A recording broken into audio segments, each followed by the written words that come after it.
बात करते हैं बाजार के एक पहलू की। ठीक है, बाजार बीते महीने में बुरी गिरावट का शिकार हुए हैं और एफआईआईज ने कई लाख करोड़ रुपए के शेयर बेचे। आप तो परेशान होंगे, लेकिन सरकार को इस बिकवाली में भी फायदा हो रहा है। बात है सरकारी खजाने की, और हाल के दिनों में जमकर जिस मसले पर बवाल हुआ है वो यही है कि बाजार पर जो टैक्स का मसला है, कैपिटल गेन्स का मसला।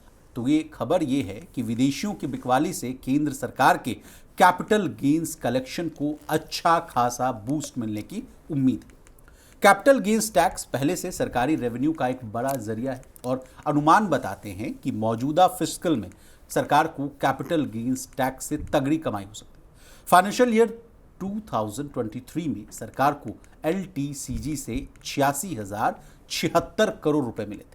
इसके एक साल बाद फाइनेंशियल ईयर 2024 में एलटीसीजी टैक्स का जो आंकड़ा था वो 86,000 करोड़ से बढ़कर 98,681 करोड़ रुपए हो गया। मेरा सवाल आपसे है सर कि क्या बाजार की आफत में भी सरकार की बल्ले बल्ले होने वाली है? देखिए, एक तरफ सर लोगों के पोर्टफोलियो 20% 30% डाउन है। एसआईपीज का देखिए तो वो भी 20% से नीचे है, और सरकार कह रही है कि मतलब सरकार की आंकड़ा कह रहा है सर कि अब तो उनके बल्ले बल्ले है। जीएसटी का कलेक्शंस देखिए, कभी किसी महीने में 1.5 लाख से नीचे का आंकड़ा तो मैंने देखा ही नहीं है सर। बिल्कुल, ये जो बात आप कह रहे हैं, कल ही मैं एक रिपोर्ट देख रहा था जिसमें ये बता रहे थे कि निफ्टी के आधे शेयर 50% से ज़्यादा डिस्काउंट पे मौजूद हैं जो अपने पीक से। तो सबके पोर्टफोलियो लगभग ऐसा है कि वो रेड में चले गए हैं, लॉसेस में हैं। लेकिन मामला आ जाता वही कैपिटल गेन्स टैक्स का, जिसको लेके हाल में ही सवाल उठे, एक बवाल पैदा हुआ कि क्या कैपिटल गेन टैक्स इस पूरे मार्केट में जो पैदा हुआ है गिरावट का सिलसिला, इसकी एक बड़ी फैक्टर कैपिटल गेन्स टैक्स है जो एफआईआईज पे लग रहा है, और इसी वजह से एफआईआईज मार्केट को छोड़ के जा रहे हैं। जी, आपको याद होगा पिछले साल जब अगस्त में जुलाई में बजट आया था, सरकार ने जो एलटीसीजी है और CGST short term capital gain tax है जी 10 से उसको 12.5% किया गया था और 15 से उसको 20% किया गया था। लाख रुपए का जो था उसको 1.25 लाख किया गया था उसके, और सारे जो इंस्ट्रूमेंट्स हैं फाइनेंशियल उनको एक ही उस पर ला के खड़ा कर दिया गया था कि सबके लिए अलग अलग जो कैपिटल गेन टैक्स की वो हैं नियम, वो नहीं होंगे, एक जैसे नियम होंगे। उसके बाद से ये पूरा मसला शुरू हुआ।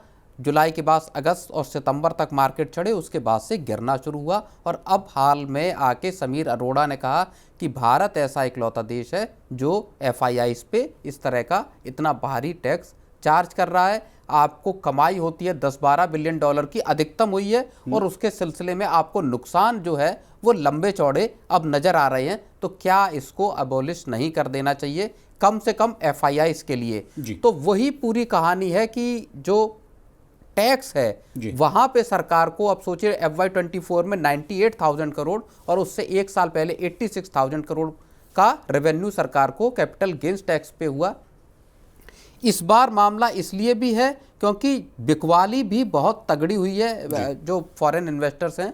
अगर आप पूरे FY24-25 को देख लेंगे तो लगभग 4.5 लाख करोड़ रुपए की बिकवाली एफआईआईज की हुई है। इसी साल 1.5 लाख करोड़ से ज़्यादा की बिकवाली हुई है। अब जो कैपिटल गेन टैक्स में जो सरकार का जो रेवेन्यू है उसके बूस्ट होने की बात है, उसको आप ऐसे समझिए कि अगर 4.5 लाख करोड़ रुपए की बिकवाली एफआईआईज ने की है तो उसमें आपका जो प्रॉफिट है वो भी सिग्निफिकेंट होगा, ऐसा माना जा रहा है। और अगर इतनी बड़ी बिकवाली हुई है तो वहां से कैपिटल गेन्स टैक्स पे सरकार को लंबा चौड़ी रकम मिलती हुई नजर आ रही है। यानी मार्केट गिर रहा है, एफआईआईज बिकवाली कर रहे हैं, लेकिन सरकार का खजाना कैपिटल गेन टैक्स से ही, अगर 98,000 करोड़ पिछले साल आए थे तो इस बार आप ये मान के चलिए कि इससे ज़्यादा पैसा आने की पक्की उम्मीद है। और उसमें अगर आप एसटीटी को भी जोड़ लेंगे तो आंकड़ा, कल भी हम लोग सर मनी सेंट्रल में चर्चा कर रहे थे कि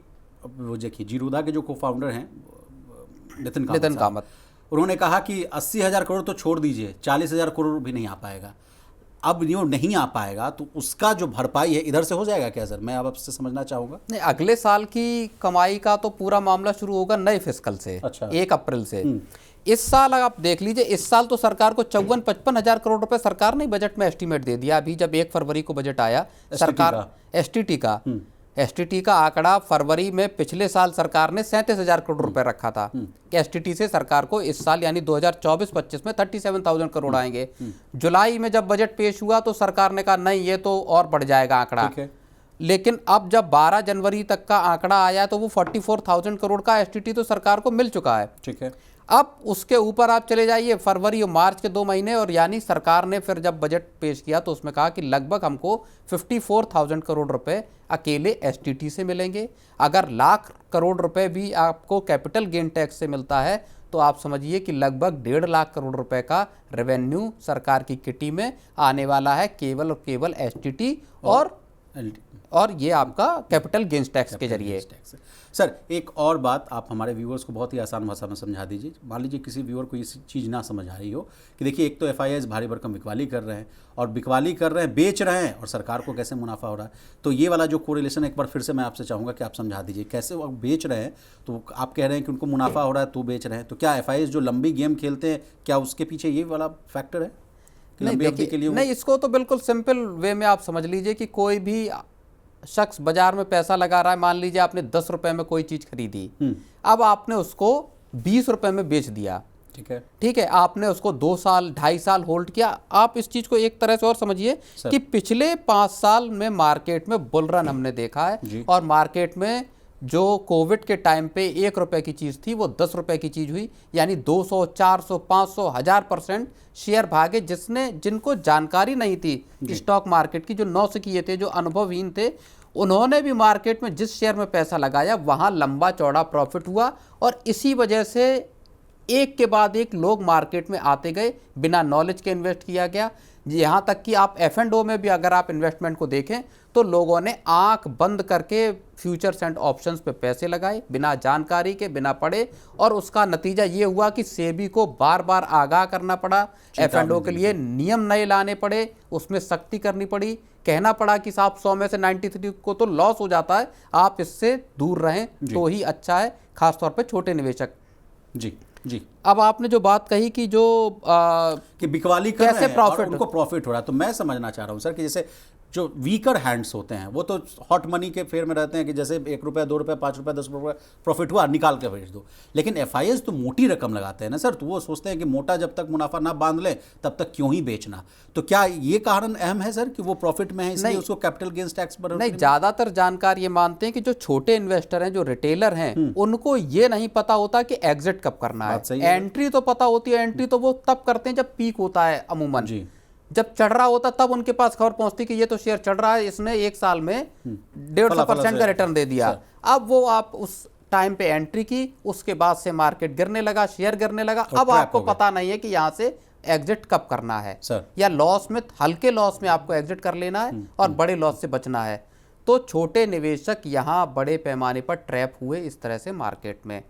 एफआईआईज़ के पास ज़्यादा इंफॉर्मेशन है, ज़्यादा उनके वेल्थ मैनेजर्स भी अवेलेबल रहते होंगे, उन्होंने पिछले 4-5 साल में अच्छे खासे प्रॉफिट बनाए, और मार्केट में अगर स्टैगर्ड मैनर में भी निकले तो भी उनको, मेरा ये मानना है कि अच्छा खासा अगर प्रॉफिट हुआ है तो वहां पे वो तो प्रॉफिट पे उनको टैक्स देना है ना। आपने 100 रुपए का प्रॉफिट कमाया, उस पे 10 रुपए का आपको, भाई अगर अभी तक जो टैक्स का रेट है वो 10% है तो उस पे आपको 10% का रेट देना पड़ा। 100 की कमाई हुई तो 10 रुपए देना है, वो दे के वो तो निकल गए सर। वही प्रॉफिट जो उस पे टैक्स जो लगा है वो सरकार को अच्छा खासा रेवेन्यू दे रहा है, क्योंकि 4-4.5 लाख करोड़ रुपए का सरकार जो बिकवाली एफआईआईज़ ने की है। चलिए सर, इसी कहानी को हम जोड़ेंगे कैपिटल गेन्स टैक्स को लेकर जो मचे बवाल के साथ।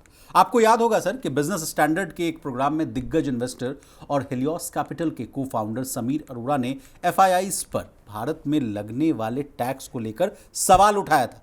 उन्होंने कहा था कि दुनिया के 200 देश में से 199 देशों में एफआईआईज़ पर कोई टैक्स नहीं लगता। भारत का एफआईआईज़ पर कैपिटल गेन्स टैक्स लेना सही नहीं है। लेकिन सवाल ये उठ रहा है कि क्या वाकई दुनिया में कोई देश विदेशी इन्वेस्टर्स से टैक्स नहीं वसूलता? पीडब्ल्यूसी के आंकड़े बताते हैं कि ब्राजील और मैक्सिको जैसे इमर्जिंग बाजार एफआईआईज़ से 20% या उससे ज़्यादा टैक्स वसूलते। सऊदी अरेबिया और उज्बेकिस्तान भी ऐसे ही देशों में शुमार है। इन देशों में भी 20 से लेकर 35% तक टैक्स विदेशी इन्वेस्टर्स से कैपिटल गेन्स पर लिया जाता है। सर मेरा सवाल है कि कैपिटल गेन्स टैक्स पर ये क्या नई हकीकत सामने आ गई? पहले तो कहा जा रहा था कि देश के जितने भी दुनिया के जितने भी जो देश हैं वहाँ तो कहीं नहीं लगता, आप क्यों लगा रहे हैं? विदेशी भाग रहे हैं, 4-4 लाख करोड़ की बिकवाली हो रही है, 40 लाख करोड़ का मार्केट कैपिटलाइजेशन डूब गया, लोगों का जो पोर्टफोलियो है वो डेंट पड़ गया, सरकार कब जागेगी? टैक्स कम करो। बिल्कुल, ये फैक्ट चेक टाइप का मामला है जहाँ पे कि अब ये पता चल रहा है कि जो इमर्जिंग मार्केट्स हैं, इंडिया लेता है 10% जी टैक्स ले रहा है एलटीसीजी के तौर पे, लेकिन दूसरे मार्केट्स भी जो हैं इमर्जिंग मार्केट, भारत जैसे ब्राज़ील हो, मैक्सिको हो, उज़्बेकिस्तान हो या दूसरे और सऊदी अरबिया है, वहाँ पे भी अगर एफआईआईज़ पैसा लगाते हैं मार्केट्स में और वहाँ प्रॉफिट होता है तो उस पे भी उनको कैपिटल गेंस टैक्स देने पड़ते हैं। और भारत से कहीं ज़्यादा टैक्स हैं, 20% से 35% तक के टैक्स यहाँ पे हैं। इसका मतलब ये है कि मार्केट की गिरावट को लेके जो एक बात और बड़ा तर्क दिया जा रहा है, ये बात है कि टैक्सेस को लेके इश्यू है, लेकिन सोल फैक्टर मार्केट की गिरावट का केवल और केवल कैपिटल गेन टैक्स है, वो शायद सत्य नहीं है, ऐसा समझ में आता है इस बात से कि जहाँ पे टैक्सेस का दूसरे देशों में भी है, ये चीज़ बता रही है उसको। सर इस बात को मैं और जोड़ना चाहूँगा, कोटक महिंद्रा बैंक के एएमसी के एमडी जो हैं नीलेश शाह साहब से आपसे भी चर्चा हुई थी। इन्होंने कहा कि देखिए सरकार को कुछ अतिरिक्त नीतिगत उपाय लागू करके विदेशी निवेशकों को अट्रैक्टिव बनाना होगा, उनके निवेश को अट्रैक्टिव बनाना होगा, जैसे कि आईपीओज और ऑफर फॉर सेल में विदेशी निवेशकों के लिए विशेष कोटा और छूट देना होगा। सेकेंडरी मार्केट में एफपीआई को प्राथमिकता देनी होगी। एफपीआई निवेश पर सरकार की ओर से गारंटेड रिटर्न यानी जीसैक की बात हो रही है सर, वो और केवाईसी और आईटीआर फाइलिंग से भी इनको छूट देने की बात कही जा रही है। अब आपसे समझना चाहेंगे कि ये जो 4 पॉइंटर्स है सर नीलेश शाह साहब का, इसको आप कैसे देखते हैं और क्या ये तर्कसंगत है? बिल्कुल, नीलेश शाह ने आईपीओ एफपीओ वाली जो बात बताई, ओएफएस की बात बताई, जहां कोटा की बात कही है और केवाईसी और आईटीआर की बात कही है। बेसिकली अगर आईपीओ की और ओएफएस को अगर हम छोड़ दें तो केवाईसी, आईटीआर फाइल करने की ज़रूरत और ऐसे कई सारे जो कदम हैं, नीतिगत जो कदम हैं, वो रिफॉर्म की बात को बताते हैं कि सरकार को अब कई मोर्चों पे आर्थिक क्षेत्र में कुछ बड़े रिफॉर्म करने के लिए तैयार होना पड़ेगा, जिससे कि एक स्थायी तौर पर विदेशी इन्वेस्टर भारतीय बाजार में पैसा लगाने के लिए आए।